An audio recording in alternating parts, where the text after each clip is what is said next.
محمد صلى الله عليه وسلم كافة الأنبياء والمرسلين والأولياء والشهداء والصالحين والصحابة والتابعين والعلماء والمصنفين وجميع المقربين خصوصا سلطان الأولياء شيخ عبد القادر الجيلاني ومصنف هذا الكتاب قدس الله سرهم ونور ضريحهم ويعلي درجاتهم وعدل بركاتهم وأمطر علينا بكرامته ونفعنا بعلومهم ثم كافة المسلمين والمسلمات والمؤمنين والمؤمنات اللهم اغفر لهم وارحمهم وعافهم واعف عنهم واجعل مثواهم ولرضا الله ان شاء رسول الله نية صالحة وجمع كل خير ولدفع كل شر بسر الفاتحة. أعوذ بالله من الشيطان الرجيم. بسم الله الرحمن الرحيم. الحمد لله رب العالمين الرحمن الرحيم مالك يوم الدين إياك نعبد وإياك نستعين اهدنا الصراط المستقيم صراط الذين أنعمت عليهم غير المغضوب عليهم ولا الضالين. بسم الله الرحمن الرحيم. Al-Bab As-Sabi' wa Salasun fi Fadilati Dzikril Maut. Bab yang ke-37 menerangkan tentang utamanya selalu ingat mati. Wa qala Nabi sallallahu alaihi wasallam, Nabi kita Muhammad sallallahu alaihi wasallam telah bersabda, al-mautu jisrun yusilu al-habib ilal habib. Al-mautu adapun kematian, jisrun itu adalah jisrun jembatan yusilu yang bisa menyampaikan al-habibu orang yang mencintai ilal habib terhadap yang dicintainya. Orang kematian itu adalah merupakan jalan ataupun istilah jembatan yang menghubungkan ataupun yang bisa menyampaikan orang yang mencintai terhadap yang dicintainya. Makanya gambaran ketika orang itu benar-benar sudah bersih hatinya, orang-orang yang dicintai oleh Allah Subhanahu wa taala, kematian itu adalah menjadi angan-angan yang sangat diinginkan. Karena kalau orang belum mati, maka dia belum bisa bertemu dengan Allah. Nah, di sini digambarkan al-mautu jisrun, yaitu adalah jembatan yang menghubungkan, yang bisa menyampaikan seorang yang mencintai sampai yang dicintainya. Itu ketika orang itu mati. Makanya bahasanya demikian ya, Pak. Ulama-ulama besar ataupun orang-orang itu ketika meninggal itu bagi beliaunya, bukan bagaimana. Itu adalah merupakan suatu yang sangat luar biasa atau yang sangat-sangat diinginkan. Ya taman nawul mauta, mereka begitu sangat menginginkan segera mati. Kemudian waqala alaihi salatu wassalam, Nabi kita Muhammad sallallahu alaihi wasallam menggambarkan al mautu arbaun. Mati itu ada 4 macam. Mati itu adalah 4 macam, tergantung dari siapa yang mati maksudnya. Mautul ulama, yang pertama adalah matinya para ulama. Ini yang tadi kami gambarkan adalah yusilu al-habib ilal habib, itu mautul ulama. Kemudian wa mautul aghnia, yang kedua adalah matinya orang-orang yang kaya. Wa mautul fuqara, kemudian yang ketiga adalah matinya orang-orang fakir. Wa mautul umara, dan yang keempat adalah matinya para pejabat. Ya, hikmahnya adalah mautul ulama sullatun fiddin. Adapun matinya para ulama sullatun fiddin, itu adalah merupakan fitnah dari agama itu sendiri. Jadi kalau ulama itu meninggal, ulamanya pribadinya merasa senang karena segera bertemu dengan kekasihnya.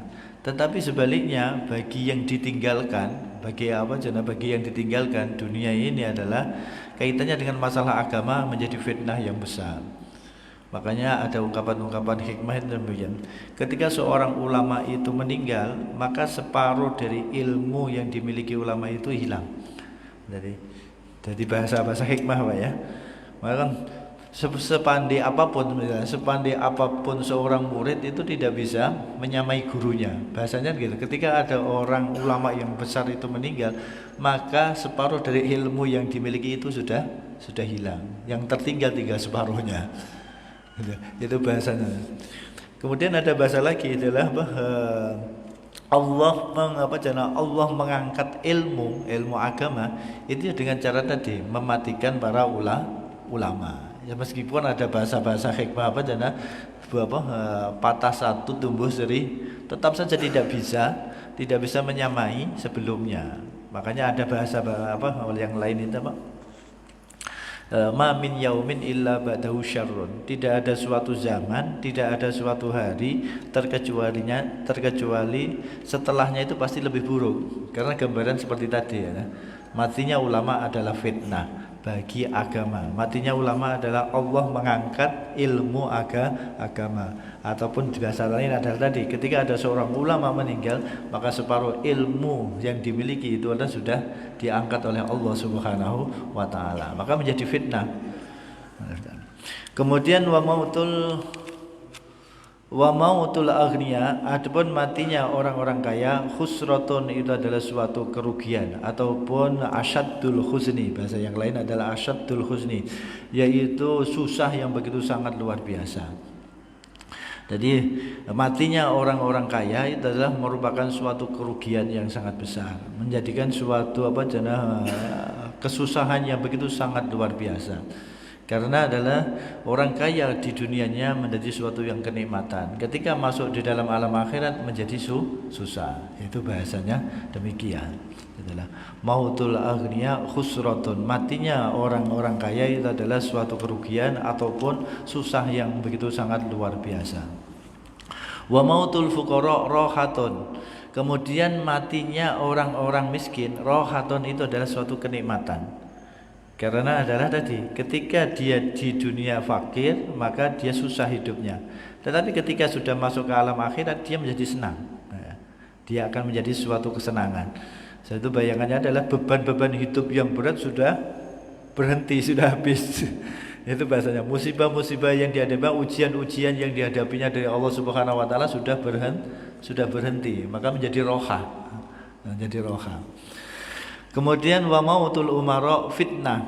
Kemudian matinya para pejabat, fitnatun itu adalah fitnah ataupun bagian adalah musibah yang besar. Musibah bagi dirinya. Hampir sama dengan pengertian tadi adalah aghnia, orang-orang yang kaya tadi. Karena ketika di dunia mereka mendapatkan suatu kehormatan yang ini itu dan lain sebagainya. Ketika sudah meninggal, maka kalau dia tidak bisa adil, maka kembali lagi adalah menjadi musibah yang sangat besar bagi dirinya. Wa qala alaihi salatu wassalam. Kemudian Nabi kita Muhammad sallallahu alaihi wasallam dan hadis yang lain mengabarkan inna awliya Allahi la yamutuna wa inna ma yantakiluna ila darin ila ukhra. Nabi kita Muhammad SAW bersabda, sesungguhnya para wali-wali Allah Subhanahu wa taala la yamutuna, mereka itu tidak meninggal. Mereka tidak meninggal. Tawa innama yantakiluna ila darin ila ukhra, akan tetapi mereka hanya sebatas pindah. Mereka pindah dari kehidupan dunia menuju kehidupan ke akhirat. Jadi bahasanya tidak dibahasakan mati. Jadi para wali-wali Allah Subhanahu wa taala mereka itu tidak mati, tetapi mereka hanya sebatas pindah dari alam dunia ke alam akhirat. Makanya di dalam ayat Al-Qur'an bahasanya lain adalah apa? La tahsabannal ladzina qutilu fi sabilillahi amwat bal ahya'un walakin la tash'urun. Jangan menyangka orang-orang yang mati dibunuh dalam sabilillah, dalam perang mengadu Allah, mereka itu mati. Bukan, mereka bukan mati, mereka hidup. Tapi kalian semua tidak merasakan kehidupan yang seperti itu. Walakin la tash'urun. Wa qala alaihi salatu wassalam. Kemudian Nabi kita Muhammad sallallahu alaihi wasallam juga bersabda, nikmal mautu rahatul mu'min. Nikmatul mautu rahatun lil mu'minin. Rahatul mu'min. Adapun nikmatnya kematian, rohatul mukmin itu adalah kenikmatan, rohah ataupun kenyaman, rohah istirahatnya orang-orang mukmin. Sama hampir tadi daripada pengertian orang fakir ya. Jadi matinya orang-orang mukmin, makna yang baik adalah rohatul mukmin adalah sudah menjadi tadi kembali lagi adalah beban semuanya, ujian-ujian semuanya ataupun istilahnya sudah selesai ataupun amal sudah selesai, tinggal menikmati. Jadi adalah ketika orang itu di dunia masih ada ujian, masih ada amali beban ini itu dan lain sebagainya. Ketika sudah mati, kalau bagi orang mukmin kembali lagi adalah roha, karena sudah mulai menikmati, bukan bukan beramal lagi, menjadi rohah, menjadi nikmat. Wa qala alaihi salatu wassalam, Nabi kita Muhammad sallallahu alaihi wasallam bersabda, mautul ulama dzulmatun fiddin. Matinya para orang alim, matinya para ulama, yaitu zulmatun fiddin, yaitu adalah menjadi suatu kegelapan dalam kehidupan agama. Jadi kehidupan agama di dunia ini menjadi gelap disebabkan karena matinya para ulama. Nah, itu adalah makanya kemudian ada sisi lain, pengertian lain, Pak. Ketika orang itu jauh dari ulama, maka zulmatun fil qalbi, maksudnya demikian. Maka hati orang tersebut menjadi gelap. Sama dengan apa? Dari secara umum, ketika seorang ulama itu mati, maka dunia, kehidupan dunia ini semakin gelap. Ataupun secara pribadi tadi adalah ketika ulama itu masih ada di dunia, tetapi mereka jauh dari ulama, maka dzulmatun fil qalbi, hati mereka pun menjadi gelap. Wa qala alaihi salatu wassalam, Nabi kita Muhammad sallallahu alaihi wasallam, idza mata ibnu adam in qata'a amaluhu illa min salasin. Ketika anak Adam, ketika manusia itu mati, in qata'a amaluhu, maka putuslah segala amal perbuatannya, illa min salasin, terkecuali dari 3 hal. Shadaqatun jariyah, yaitu adalah sedekah jariyah, wa ilmin yuntafa'u bihi, ataupun ilmu yang diambil manfaatnya, aw waladin sholihin yad'ulah, atau syalatin, ataupun anak soleh. Nah di sini tidak ada bahasa yad'ulah dalam hadis yang ini, ya yad'ulah, karena kembali lagi adalah bukan doanya. Yang inti dari masalah itu bukan doanya, tetapi orang itu berusaha maksimal mendidik anaknya, itu pahala. Jadi bukan masalah doanya ya. Nah ini kadang-kadang juga ada salah satu persepsi di antara kita adalah apa? Ketika anak Adam itu mati, maka kemudian putuslah amalnya. Kemudian kalau ada orang yang beramal untuk mereka, dianggapnya tidak sampai. Padahal ini maksudnya bukan amal orang lain, amalnya diri sendiri. Jadi amalnya diri sendiri, orang yang mati itu bukan amal orang lain. Maka ketika ada orang meninggal, kemudian yang lain mendoakan ataupun amal-amal soleh sunat, kemudian pahalanya dia-diakan kepada mereka, bukan hadis ini, ya. Bukan hadis ini. Hadis ini menerangkan adalah amalnya dirinya sendiri. Manusia ketika dia mati, maka amalnya putus. Ya sudah jelas, sangat jelas maksudnya. Dia sudah mati, tidak bisa beramal, ya putus. Cuma di sisi lain ada hikmah, ya. Orang yang sudah mati ketika waktu hidupnya mempunyai amal 3 ini, amal itu pahalanya terus menerus, tidak berhenti. Tapi kalau amal-amal yang lain ketika dia mati, ya sudah berhenti. Orang sholat, ketika dia sudah mati tidak bisa sholat lagi, tidak ada pahala sholat lagi. Karena sudah berhenti, amalnya kan berhenti, ya. Nah, tetapi kalau amal yang 3 ini orang itu meninggal, tetapi pahalanya masih terus, meskipun dia sudah tidak beramal. Tetapi kalau yang lain tadi gambarnya seperti itu, ketika dia mati berarti sudah tidak bisa beramal. Kalau sudah beramal ya pahalanya berhenti. Nah, kecuali amal yang 3 ini. Kalau amal yang 3 ini adalah mereka yang melakukan waktu masih hidup, tetapi ketika sudah mati pahalanya masih terus didapatkan. Yang pertama adalah sedekah jariyah, orang yang mewakafkan harta bendanya. Nah, ini kembali kadang-kadang ada orang yang kajiannya secara akliyah saja, yaitu apa? Wah ya kalau tidak digunakan berarti tidak, berarti itu sudah berhenti juga masalah pahala hanya. Ya sebenarnya itu hanya masalah perintah untuk keikhtiatan orang-orang yang menjaga wakaf. Kalau pahala itu urusan Allah, ya. Ya, pahala itu adalah urusan Allah dan bukan dari amal itu sendiri, karena itu fadl Allah. Makanya dalam ayat itu ada isyarat kaitannya dengan masalah pahala, masalah keutamaan. Kenapa Allah memberi pahala itu adalah ketulusan orang itu menjalankan perintah Allah. Hasil masalah itu adalah tidak ada pengaruhnya bagi Allah Subhanahu wa taala. Tadi la yanalallaha luhumuha wala dimamuha walakin yanalu taqwa minkum. Kadang-kadang kita kan masuk sanksi, Bang. Wah aku sedekah situ, nanti digunakan atau tidak? Wah nanti tidak ada pahala, ini dan lain sebagainya.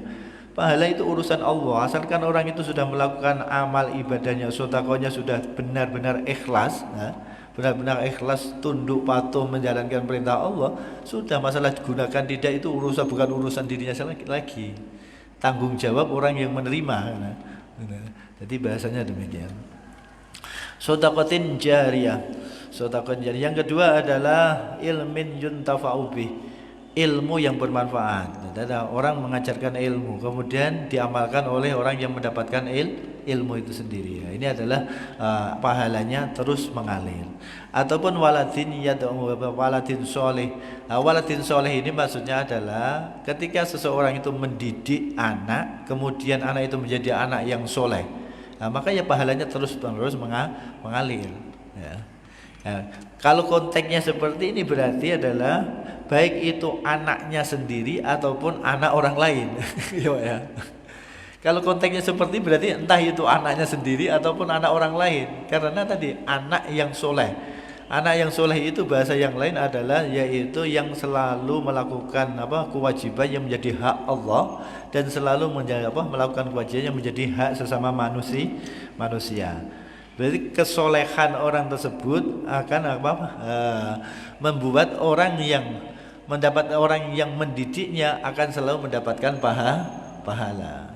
Jadi tidak hanya anaknya sendiri, meskipun anak orang lain kalau dia mendidik menjadi anak yang soleh, amal yang seperti itu adalah pahalanya tidak ada putus meskipun orang yang mendidik tadi sudah meninggal. Terlebih-lebih kalau anaknya sendiri malah justru lebih utama lagi. Tetapi kaitannya dengan masalah waladin solihah itu adalah secara umum. Secara umum adalah ketika orang itu mendidik anak menjadi anak yang soleh, maka dia pahalanya tidak akan berhenti ketika dia sudah meninggal. Kemudian waqala alaihi salatu wasallam, Nabi kita Muhammad sallallahu alaihi wasallam juga bersabda, "Udhkuru hadimal ladzat." Qalu ya Rasulullah, wa ma hadimul ladzat? Qala al-mautu, al-mautu, al-mautu. Nabi kita Muhammad sallallahu alaihi wasallam bersabda, ingatlah kalian semua hadimul ladzat, sesuatu yang merobohkan atau yang menghentikan segala kenikmatan-kenikmatan. Kemudian para sahabat bertanya, ya Rasulullah, wa ma hadimul ladzat?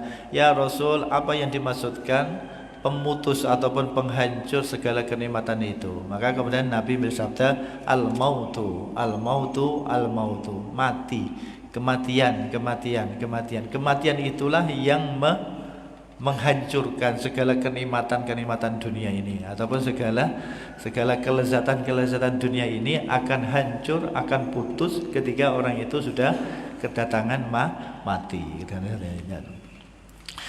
Kemudian waqala alaihi salatu wasallam, Nabi kita Muhammad sallallahu alaihi wasallam bersabda, kun fit dunya ka'annaka gharib aw 'abiri sabilin wa'ud nafsaka min ahlil kubur. Nabi kita Muhammad sallallahu alaihi wasallam bersabda, kun adalah jadilah kalian semua fit dunya, dalam hidup di dunia ini, ka'annaka gharib, seakan-akan kalian semua itu adalah gharib. Gharib adalah orang yang bahasanya monco atau orang yang melancong ataupun para orang melancong. Au abiri sabilin, ataupun hanya sebatas orang yang melewati jalan dalam perjalanan. Jadi kalau kun fit dunya kana gharib ini biasanya bahasanya mungkin bahasanya orang monco. Orang itu bukan berjalan tetapi dia di tempat bukan tempatnya sendiri. Itu adalah gharib. Kalau abiri sabilin, orang itu hanya sebatas jalan. Jadilah kalian semua ketika hidup di dunia ini, anggap kamu itu bukan berada di tempatmu. Anggaplah kamu itu adalah baru berjalan. Wa'ud nafsaka min ahli kubur. Kemudian hitunglah ataupun bayangkan dirimu bahwa kamu itu adalah ahli kubur. Kamu itu adalah penduduk alam kubur. Wa qala alaihi salatu wasalam, Nabi kita Muhammad sallallahu alaihi wasallam juga bersabda, idza mata al-alim bakat alaihi ahlus samawati wal ard sab'ina yauman. Dalam sebuah hadis Nabi kita Muhammad sallallahu alaihi wasallam bersabda, ketika seorang alim tentunya adalah al-alim, al-amil, al-mukhlis ya. Jadi adalah ulama yang benar-benar ulama. Ketika beliau meninggal, maka ditangisi langit bumi selama 70 hari. Sab'ina yauman. Ketika seorang ulama yang benar-benar ulama, maka ketika beliau meninggal, maka ditangisi oleh langit bumi selama 70 hari. Maksudnya bahasa ini adalah apa jenah? Makhluk lain ya, makhluk lain yang tidak diberi akal oleh Allah Subhanahu wa taala itu merasa begitu fitnah yang begitu sangat besar tadi, bahasanya apa? Dzulmatun fiddin atau dzulmatun fid dunya, ketika seorang ulama itu meninggal. Lain kalau ulama-ulama itu ulama usul, ya tidak ada masalah, mereka meninggal malah aman-aman saja. Karena kembali lagi tadi ada bahasa apa?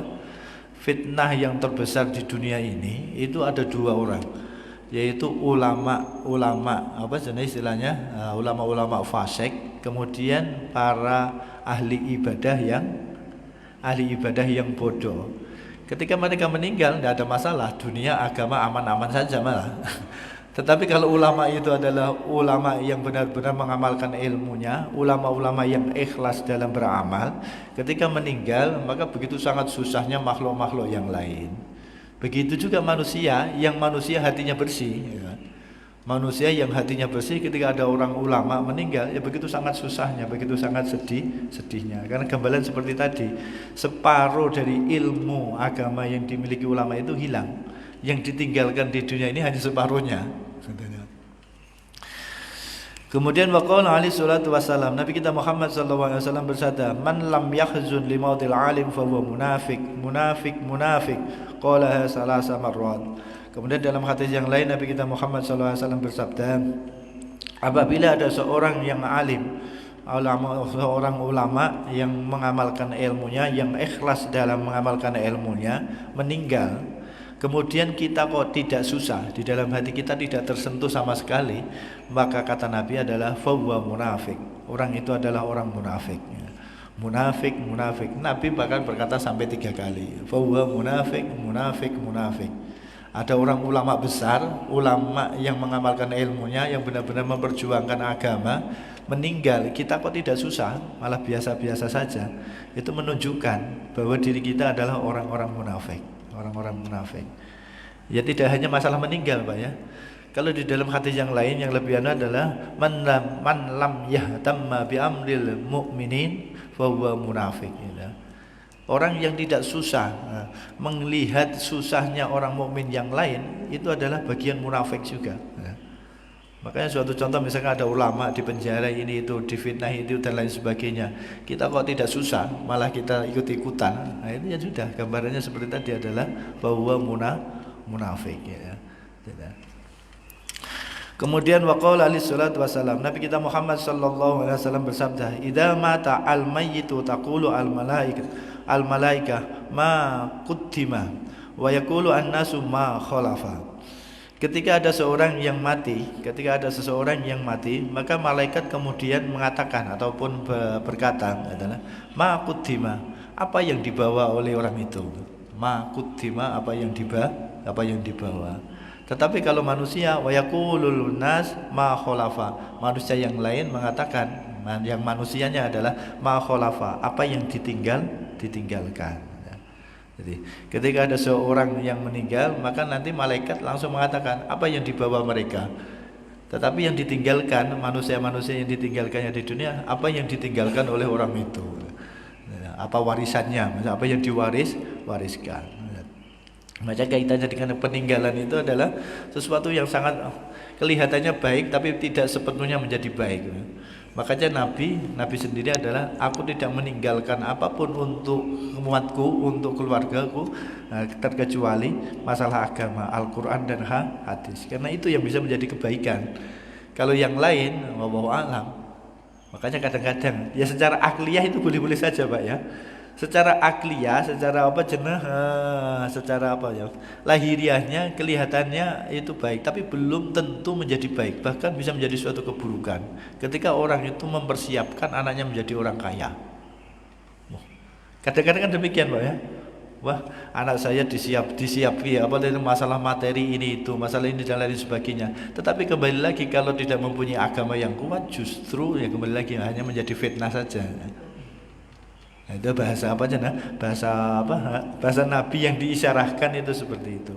Makanya contoh misalnya Nabi Ibrahim alaihissalam, ketika beliau berwasiat kepada putra-putranya bukan harta benda, Tapi adalah waswabiya Ibrahim bani wa Yaqub ya bani inna wastofa lakumuddin fala tamutunna illa wa antum muslimun. Jadi yang sangat dikhawatirkan adalah masalah agama. Jangan mati terkecuali Islam. Begitu juga ketika Nabi Yakub ya. Am kuntum syuhada idza hadara Yaqub al-mautu id qala li bani ma ta'buduna min ba'di. Nabi Yakub ketika dia meninggal, maka yang dipikirkan bukan apa yang ditinggalkan kepada anaknya, tetapi yang dipikirkan adalah kalau saya sudah tidak ada, apa yang kamu sembah? Ma ta'buduna min ba'di. Makanya sepertinya kalau kita benar-benar menjaga keiman, artinya orang itu yang sangat iman, dia tidak peduli anaknya nanti menjadi orang kaya ataupun orang fakir, tetapi yang penting orang itu menjadi orang yang soleh, agamanya kuat, amal solehnya kuat. Tapi kadang-kadang orang tidak memperhatikan itu. Untuk pengajian kita mungkin kita bahas, semoga.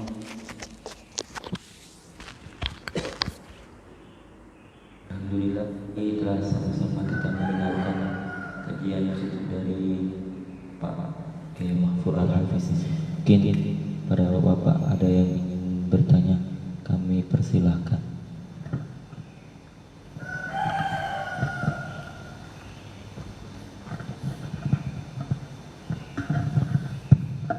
Bismillahirrahmanirrahim. Assalamualaikum warahmatullahi wabarakatuh. Terima kasih bagi Tasyah bagi mengingatkan kita ya tentang kematian yang itu pasti yang akan kita hadapi. Yang saya tanyakan, kan kita kadang-kadang melihat ada yang mengatakan orang itu mati dalam keadaan husnul khotimah, ada su'ul khotimah. Kalau sebagai kita orang awam, itu kalau untuk melihat ciri-ciri orang yang meninggal dalam keadaan husnul khotimah itu seperti apa? Nah, dan kita sebagai orang yang calon mati ini, apa sih yang harus kita lakukan menjelang kematian itu? Kan kita memang tidak tahu waktunya kapan, tapi maksimal ya ada orang yang selalu ibadah, tapi mungkin ibadahnya nggak terima. Kan ada yang saya dengar ibadah 60 tahun, satu kali pun tidak ada ini, karena mungkin dalam pelaksanaan itu ada yang kurang pas. Mohon penjelasan, terima kasih. Assalamualaikum warahmatullahi wabarakatuh. Terima kasih. Di dalam ayat Al-Quran Pak ya, itu ada bahasa Allah demikian. Ya ayyuhalladzina amanu taqullaha wal tanzur nafsum ma qaddamat lighadin gitu. Wattaqullaha innallaha khabirum bima ta'malun. Karena tadi bahasa Bapak adalah kematian itu pasti, juga ditegaskan oleh Allah dalam surat Al-Jumu'ah itu Qul innal mautal ladzi tafirruna minhu fa innahu mulaqikum summa turadduna ila alimil ghaibi wasyahada fayunabbiukum ma kuntum ta'malun. Katakan Muhammad adalah kematian yang umumnya manusia banyak takut, banyak lari dari kematian, tapi tetap saja yang namanya kematian pasti datang, pasti akan menemui kita semua. Kemudian tidak hanya problem itu saja yang dibahas dalam ayat tersebut. Tidak hanya mati kemudian mati selesai, bukan. Tapi summa turadduna ila alimil ghaibi wasyahada. Kemudian kita nanti akan dikembalikan di hadapan Allah Subhanahu wa taala yang mengetahui yang syahadah maupun yang gaib. Yang kita lakukan, yang kita ucapkan, yang gaib yang ada di dalam hati semuanya diketahui oleh Allah. Summa turadduna ila alimil ghaibi fayunabbiukum bima kuntum ta'malun. Kemudian Allah nanti akan menceritakan apapun semuanya yang kita lakukan di muka bumi ini. Jadi bertanggungjawabkan di akhirat itu sendiri. Makanya kemudian dalam ayat yang pertama tadi yang kami sampaikan adalah kita diperintah oleh Allah adalah wal tanzur nafsum ma qaddamat. Hendaknya setiap diri manusia selalu mengoreksi, selalu muhasabah terhadap dirinya sendiri, apa yang sudah diperbuatnya untuk bekal kehidupan di akhirat nanti. Sama yang dibahasakan malaikat tadi adalah apa yang kamu bawa. apa yang mereka bawa ma'udzama, apa yang mereka bawa. Itu adalah bahasa ayat Al-Quran juga memang demikian itu. Kemudian kaitannya dengan masalah tanda-tandanya, kita orang awam mungkin tidak tahu persis. Cuma istilahnya kaitannya dengan masalah adat yang biasa itu adalah kita menyaksikan mereka dalam keadaan husnul khotimah itu adalah selagi kita yakin orang itu mati dalam keadaan Islam. Selagi orang itu mati dalam keadaan beragama Islam, ya sudah kita yakini husnul khotimah. Meskipun nanti kelas-kelas yang lain mempunyai ke husnul khotimah yang tersendiri.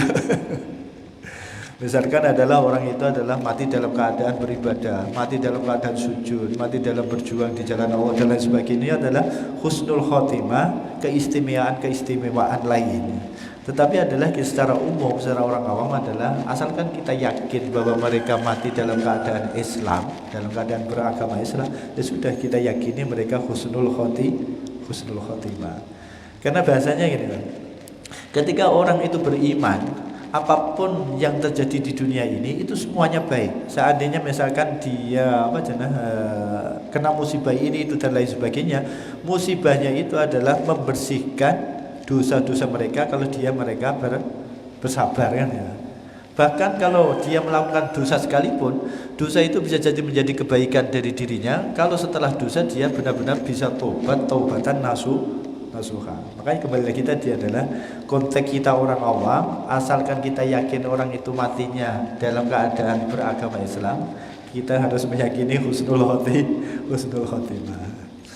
Kemudian kaitannya dengan masalah persiapan, ya tentunya bahasanya demikian. Kematian itu baghtah, sesuatu yang bahasanya ketika datang tidak permisi ataupun adalah tiba-tiba dan lain sebagainya. Makanya kembali lagi adalah kita harus mengambil hikmah, bukan mengambil teori. Kita harus menggunakan hikmah, bukan menggunakan teori. Kalau teori, wah kami siap-siap la ilaha illallah nanti kalau mau mati. Tetapi bahasanya adalah kematian kan tadi seperti itu. Makanya kita harus ambil hikmah. Orang itu mati dalam keadaan kebiasaan yang mereka lakukan di muka bumi ini. Kalau kebiasaannya orang itu baik, ya insya Allah nanti matinya dalam keadaan baik. Kalau orang itu dalam keadaan sering melakukan suatu keburukan, ya matinya bisa jadi dalam keburukan itu. Dan ini banyak Pak ya.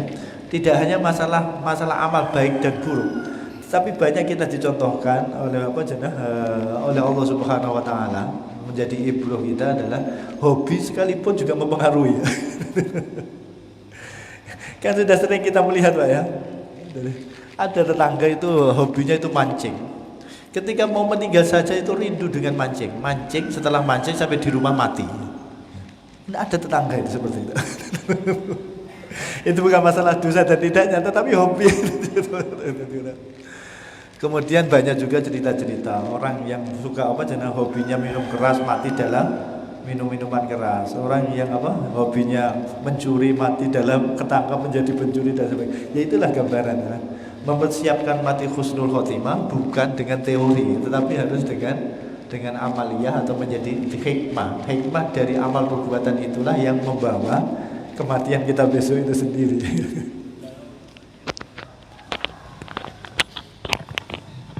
Silakan kepada bapak-bapak sekalian, mungkin ada yang ingin bertanya. Tes. Bismillahirrahmanirrahim. Assalamualaikum warahmatullahi wabarakatuh. Izin Pak Kiai, jika ada sedikit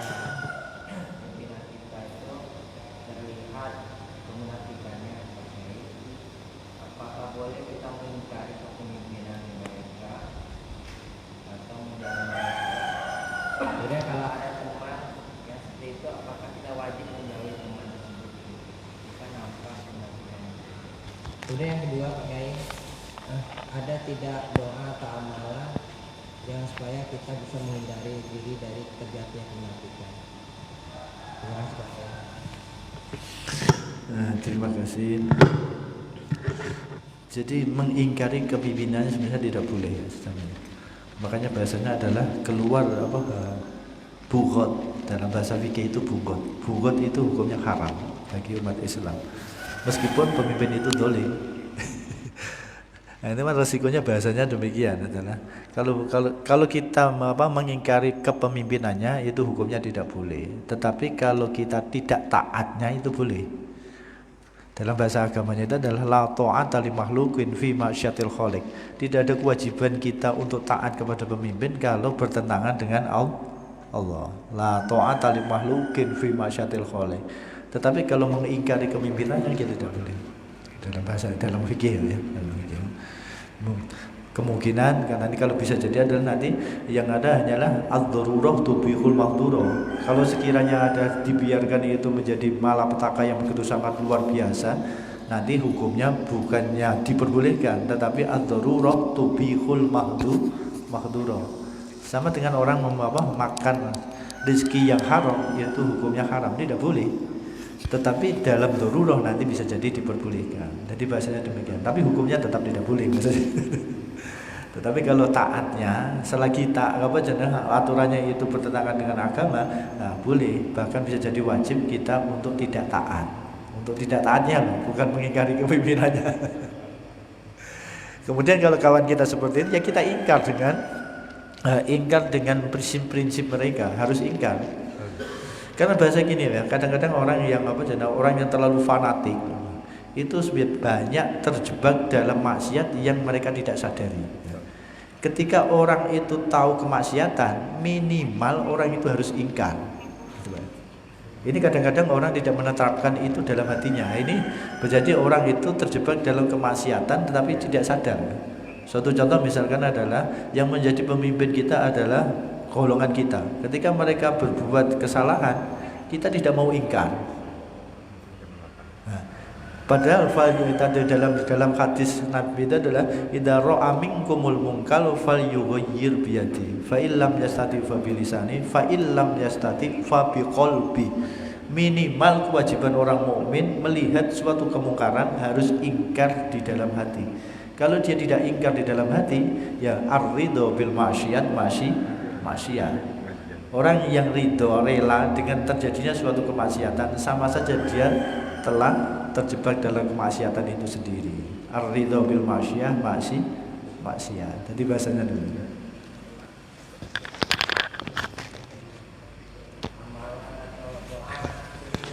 Kalau doanya banyak ya. Nabi kan pernah berkata, Allahumma inna na'udzubika minan nifaqi dan lain sebagainya itu.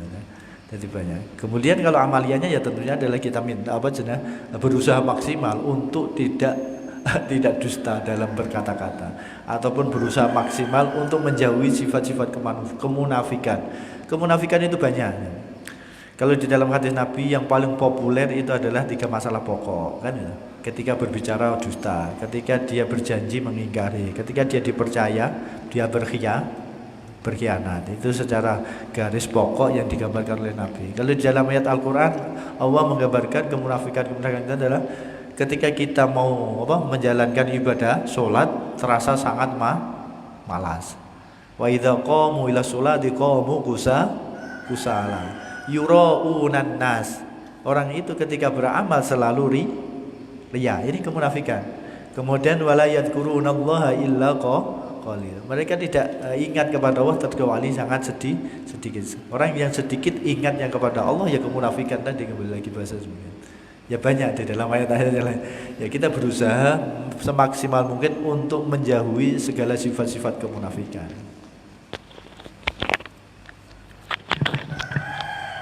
Apakah ada ingin bapak-bapak sekalian lagi yang ingin bertanya?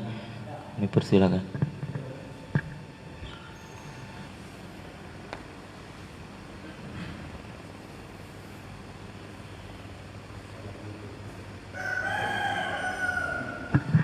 Assalamualaikum warahmatullahi wabarakatuh.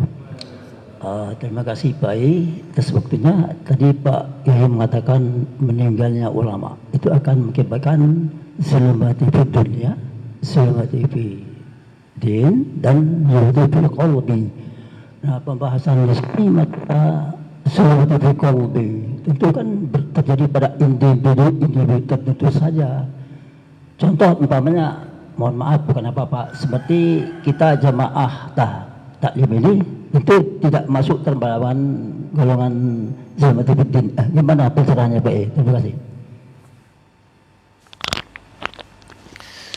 Terima kasih.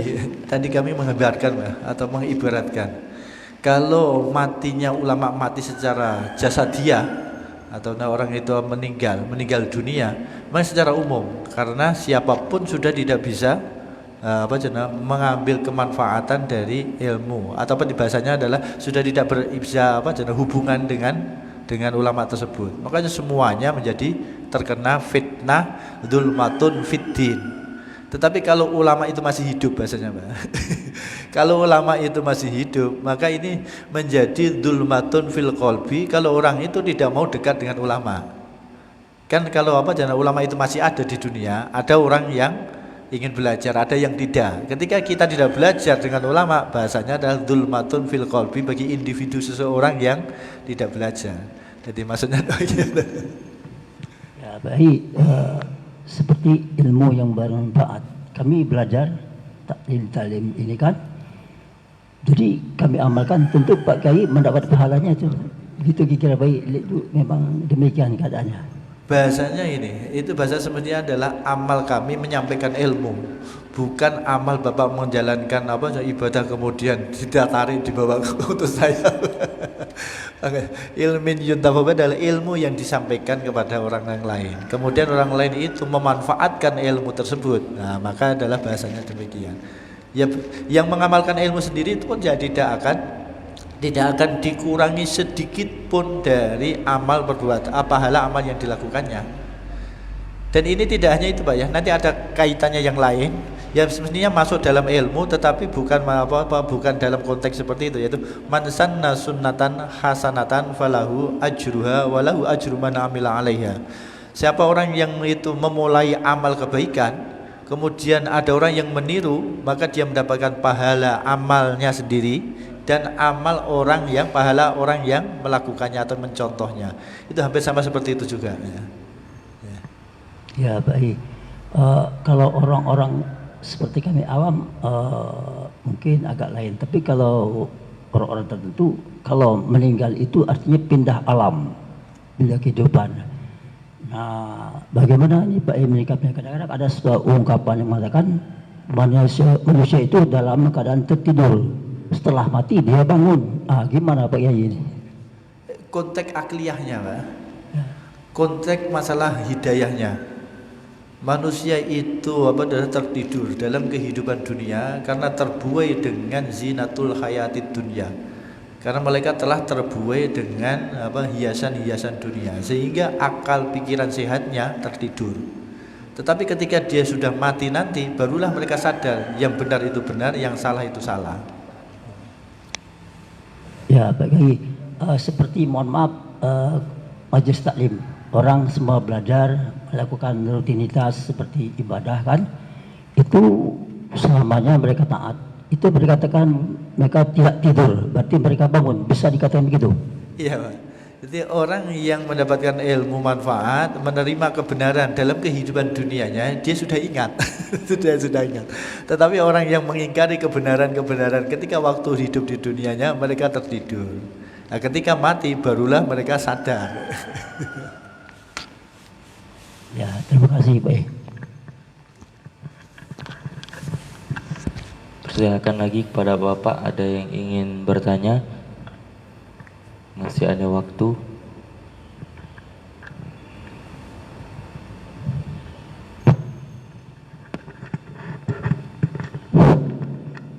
Assalamualaikum warahmatullahi wabarakatuh. Terima kasih Pak Kiai ini. Ini Pak Kiai, ada beberapa sumber atau yang pernah kami baca ataupun dengar, itu pada saat sakaratul maut. Nah itu kan ada juga sebagian manusia ini yang tidak sempat untuk mengucapkan la ilaha illallah. Pak, kalau kita baca-baca itu mungkin dalam 1000 ataupun berapa itu hanya satu orang yang bisa mengucapkan la ilaha illallah. Nah itu kan sungguh sangat sekali. Nah kalau kita tidak sempat membaca la ilaha illallah atau mengucapkannya, mungkin karena kita keadaan sakit, macam kita kan sering ada berapa kali mengajarkan orang, tapi dia tidak sadar. Nah kalau tidak sadar itu kan dia tidak mungkin untuk mengucapkan la ilaha illallah. Terima kasih. Apakah itu juga termasuk dalam lingkup husnul khotimah atau tidak? Terima kasih. Assalamualaikum warahmatullahi wabarakatuh. Terima kasih. Jadi memang bahasa ketika waktu mati kemudian mengucapkan la ilaha illallah terlebih dahulu itu ya bayangan sulit. Kembali lagi tadi adalah. Cuma secara hukum fikihnya kembali lagi adalah kalau orang itu sebelum sakit, sebelum sakaratul maut itu Islam, kemudian dalam sakaratul maut tidak terjadi amalia ataupun ucapan yang menyebabkan orang itu murtad, ya sudah kita anggap itu husnul khotimah itu. Begitu juga sebaliknya, kalau orang sebelumnya itu adalah non muslim, orang kafir, kemudian sebelum meninggal kok dia tidak mengucapkan asyhadu alla ilaha illallah wa asyhadu anna muhammadar rasulullah, ya sudah dihukumi kafir. Jadi kalau orang Islam tadi adalah kalau sebelum dia sakit, sebelum sakaratul maut itu jelas-jelas adalah orang itu beragama Islam. Kemudian ketika waktu sakit sakaratul maut itu tidak ada ucapan-ucapan yang membuat mereka murtad, ataupun perbuatan-perbuatan yang membuat mereka murtad, ya sudah kita yakini mereka husnul khotimah. Bismillahirrahmanirrahim. Assalamualaikum warahmatullahi wabarakatuh. Mohon maaf Pak Kiai, seperti kata ulama-ulama bahwasanya sakaratul maut itu perkara yang sangat berat, ya. Seperti Kiai bilang, meninggal itu dalam keadaan kebiasaan, tergantung kebiasaan. Nah, Yai, katanya kalau sakaratul maut itu antara malaikat rahmat dengan setan itu saling untuk mengambil ini, terutama setan berbagai macam cara untuk memurtadkan kita. Nah, bagaimana kita yang awam, Yai, amalnya kurang, ikhlasnya mungkin belum, banyaklah, Yai. Nah, bagaimana nih setan ini, setan bisa menang dalam diri kita pada saat sakaratul maut nanti, Yai? Atau mungkin ada amalan yang mungkin bisa membawa kita kepada husnul khotimah. Terima kasih, Yai. Assalamualaikum warahmatullahi wabarakatuh. Terima kasih. Jadi bahasa amalan itu kadang-kadang kami malah sulit untuk menjawabnya. Jadi kembali lagi dia adalah amalan apapun, ya sebenarnya ada tadi amal soleh itulah yang nanti menentukan. Bahasanya kan demikian, ya. Jadi bukan jangan kita mempunyai persepsi kita mengamalkan itu kemudian besok aman, ya. Seperti itu. Jadi ya sudah amaliyah yaumiyah bahasanya, ya. Amaliyah yaumiyah yang soleh itu kita praktekkan dengan sendirinya besok terbawa kan gitu, ya. Tetapi kalau orang itu amaliyah hariahnya yang soleh itu terabaikan, kemudian mempunyai amaliyah tertentu, pokoknya yang menjamin dia husnul khotimah, ini malah kami kurang begitu sependapat, ya. Jadi bahasa amaliyah apa? Ya tentu tadi adalah yang membawa husnul khotimah itu apa? Misalnya contoh, kita selalu ingat kepada Allah, kita beramal soleh, kita dikira la ilaha illallah, itulah dijadikan sebagai amaliyah sehari-hari, sehingga nanti ketika waktu sakaratul maut yang kita ingat yaitu, bahasanya demikian, ya. Kalau kita setiap harinya tidak mengamalkan yang menyebabkan husnul khotimah, kemudian kita hanya mempunyai amaliyah tertentu, itu ya sulit juga, bahasanya demikian. Satu contoh ini tadi digambarkan oleh sampean sendiri dalam sebuah keterangan itu adalah begitu sangat dahsyat waktu itu. Suatu contoh gambaran ini lahiriah, ya, masalah dunia, ya. Orang yang biasanya ucapan carut yang keluar dari mulutnya dalam keadaan tertentu, masalah tertentu, entah itu senang yang luar biasa, entah itu susah yang luar biasa, ya kata-kata carut itulah yang keluar kan gitu. Jadi bahasanya demikian. Orang ketika biasanya kalimat yang dikeluarkan dari mulut itu kata-kata carut, maka dalam saat-saat yang bagaimanapun, entah itu senang luar biasa, entah itu takutnya luar biasa, yang keluar ya nanti kata-kata carut itu sendiri. Begitu juga dalam waktu sakaratul, waktu yang sangat dahsyat, maka yang keluar, yang terjadi adalah bukan dari akal pikiran, tetapi spontanitas kebiasaan yang dilakukan.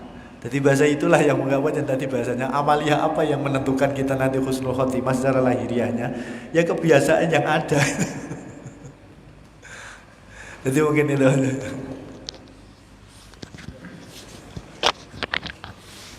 Bagi bapak-bapak sekalian, ada yang ingin bertanya? Oke. Assalamualaikum warahmatullahi wabarakatuh. Izin tanya Pak Kiai tentang, saya pernah mendengar ada hadis-hadis yang tidak relevan dengan zaman. Apakah itu benar atau tidak, pakai mohon pencerahannya.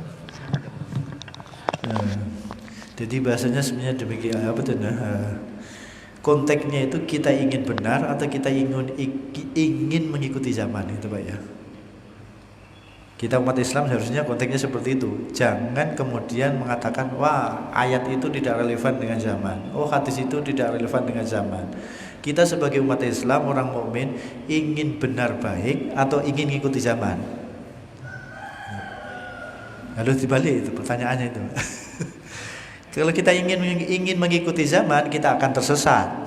Tetapi kalau kita ingin mengikuti ayat Al-Quran dan hadis, ya, kita akan mendapatkan petunjuk dari Allah. Jadi agama kan tidak boleh mengikuti nafsu kita, tetapi harus mengikuti Al-Quran dan hadis. Maka jangan mempunyai anggapan, wah itu tidak relevan. Tidak relevan kita mengikuti kemaksiatan, tidak relevan. Bagi orang ahli maksiat juga Al-Quran tidak relevan. Orang yang ahli mungkar, ya, ketika dinasihati nasihat yang baik, ya tidak relevan, bukan tidak sesuai dengan keinginan kebiasaan mereka. Jadi bahasanya demikian. Baik itu nanti masalah wajib, sunat ataupun yang bahasanya demikian. Bisa jadi nanti yang wajib ya tidak relevan. Cuma sekalian mungkin ada sunnah-sunnah keutamaan tidak relevan, bahasanya demikian. Tapi nanti ya bisa jadi adalah ketika orang itu kemaksiatannya sudah memuncak, yang wajib pun ya tidak relevan. Nah, kembalinya nanti adalah kembali tadi, kita ingin baik, selamat atau ingin ngikuti zaman. Jadi bahasa itu sebenarnya harus dibuang jauh-jauh dari umat Islam. Jadi jangan kemudian mempunyai ungkapan pola pikir kita adalah, wah hadis tidak relevan lagi dengan zaman, oh ayat itu tidak relevan lagi dengan zaman. Nabi sudah sangat menegaskan adalah taraktu fikum wa'idotain ataupun taraktu fikum sakolain. Telah aku tinggalkan kepada dua pegangan kuat sekalian ada kitab suci Al-Quran dan hadis. Kalau ingin selamat, ingin mendapatkan petunjuk, ya harus pakai itu. Maka jangan menggunakan bahasa itu tidak relevan.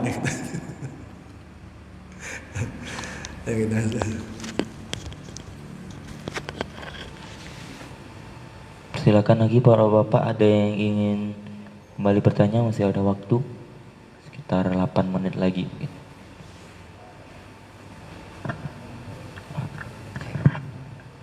Pak Kiai, nampak tanya. Bismillahirrahmanirrahim. Apa hukumnya kita mau mempelajari tentang ruh, sedangkan Nabi pernah bicara bahwasanya ruh itu hanya Allah yang tahu, seperti itu. Tapi ada beberapa orang Muslim yang mengkaji tentang ruh, sehingga pernah saya dengar katanya Nur Muhammad itu dalil nurnya ada, tapi penamaan Muhammadnya itu belakangan. Di zaman Nabi dan sahabat tidak ada namanya Nur Muhammad, tapi nurnya ada, tapi penamaan Muhammadnya belakangan. Nah, pengkajian seperti itu apakah diperbolehkan Pak Kiai? Karena saya kadang ada niat untuk mempelajari hal seperti itu. Terima kasih Pak Kiai. Assalamualaikum. Terima kasih. Jadi boleh-boleh, kalau katanya bahasanya boleh atau tidak boleh, asalkan akidahnya aman. Asalkan sudah mempunyai akidah yang kuat, aman, tidak sampai menjurus kepada kemusyrikan, ya boleh-boleh saja. Atau bahasa dengan falsafah atau falasifah. Itu kalau memang akidahnya kuat, ya silahkan belajar falasifah, filsafat. Tetapi kalau akidahnya lembek, kemudian belajar seperti itu, ya bahaya, bisa menjadi suatu kemusyrikan. Jadi kalau masa konteks boleh dan tidaknya, tetapi sebaiknya tidak. Sebaiknya belajar yang aman-aman, yang wajib saja.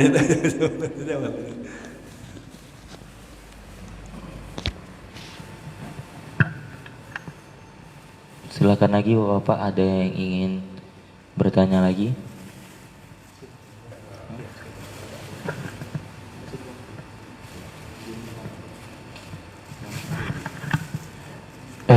Mohon maaf ya, ini nambuh lagi nih ya. Ini kalau orang itu alim atau semacam ulama yang betul-betul ulama, mereka mendapat tanda-tanda dari sekira-kiranya punya alamat dah yang mau meninggal, merasakan ya. Mohon ya penjelasannya ya. Assalamualaikum warahmatullahi wabarakatuh. Kalau bahasa yang di dalam kitab Fathur Rabbani itu kan malah lebih jelas lagi bahasanya Pak ya. Jadi orang yang sudah benar-benar dekat dengan Allah Subhanahu wa taala adalah masalah gaib itu hijabnya sudah hijabnya saja sudah dihilangkan. Jadi bahasanya demikian. Jadi orang-orang yang sudah dekat dengan Allah Subhanahu wa taala, benar-benar menjadi wali Allah Subhanahu wa taala, hijab masalah gaib itu sudah dihilangkan oleh Allah. Atau bahasanya adalah melihat yang tidak bisa dilihat sebelumnya dan lain sebagainya.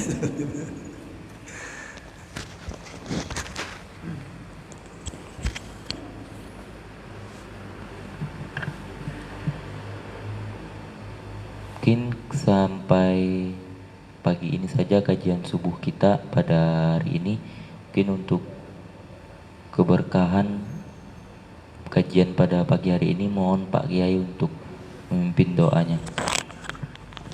Bismillahirrahmanirrahim. Alhamdulillahirabbil alamin. Hamdasyakirin, hamdan na'imin, hamdan yuwafi ni'amahu wa yukafi mazidah. Ya Rabbana lakal hamdu kama yanbaghi li jalali wajhikal karim wa 'azimi sultanik. Allahumma shalli ala sayyidina Muhammad wa ala ali sayyidina Muhammad. Allahumma ya Allah ya Fattahu ya Alim. Allahumma iftah lana futuhal arifin warzuqna fahman nabiyyin wa 'allimna fit ta'wil wa faqihna fit din. Allahumma ja'alna wa ja'al auladana wa ja'al talamidana wa ja'al dhurriyyatana min ahli ilmi wa min ahli al-khair wa min ahli al-Qur'an wa la taj'alna wa iyyahum min ahli syarri wa والذويان. اللهم اهدنا الصراط المستقيم صراط الاستقامة والتوفيق صراط الإخلاص والتسليم صراط الذين أنعمت عليهم. اللهم ارزقنا التقوى والاستقامة وحسن الخاتمة بجاه سيدنا محمد صلى الله عليه وسلم بالشفاعة. اللهم ربنا آتنا في الدنيا حسنة وفي الآخرة حسنة وقنا عذاب النار. سبحان ربك رب العزة عما يصفون وسلام على المرسلين والحمد لله رب العالمين. تقبل الله منكم ومنكم تقبل يا كريم.